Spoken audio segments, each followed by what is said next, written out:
আজকে হঠাৎ করে আমি আর আমার এক ভাই দুজন মিলে একটু রাস্তায় বের হলাম। হাঁটতে হাঁটতে রাস্তায় পেরিয়ে চলে এলাম মেন রোডে।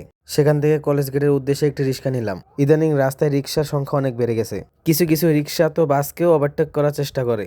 আর এই বাড়তি রিস্ক থেকে ঘটে যায় নানান দুর্ঘটনা। সবাইকে তো কাজ করে খেতে হবে, রিক্সা চালানো একটি সম্মানের কাজ, কিন্তু তাদের প্রতি আমার একটি ছোট্ট অনুরোধ, তারা যেন রিক্সা একটু ধীরে এবং নিরাপদে চালায়, কারণ একটি দুর্ঘটনা সারা জীবনের কান্না হয়ে যেতে পারে। দেখতে দেখতে আমরা চলে এলাম কলেজ গেটে। এখানে এসে প্রথমে খেলাম ভাইরাল বেলপুরি। যারা কলেজ গেটে আসে তারা একবার হলেও এখানকার বেলপুরি খায়, কারণ এখানকার বেলপুরি সত্যি খুব সুস্বাদু। খাওয়া দাওয়া শেষে গেলাম ফলের দোকানে, ফল কিনে এবং কিছু কাজ শেষে আমরা আবার বাসার উদ্দেশ্যে রওনা দিলাম। এরপর বাসার উদ্দেশ্যে একটি রিক্সা নিলাম। ফিরতি পথে দেখলাম চারপাশে অনেক ভিড় এবং অনেক জ্যাম। ফুটপাতের দুই পাশে দোকান বসানোর কারণে মানুষ ঠিকমতো হাঁটতেও পারে না এবং রিক্সাও চলতে পারে না। তখন মনে হলো আমাদের আশেপাশে যা কিছুই ঘটছে সবই কিন্তু আমাদের প্রয়োজন থেকেই তৈরি, তাই ভালো মন্দ মিলিয়ে আমাদের এগিয়ে যেতে হবে।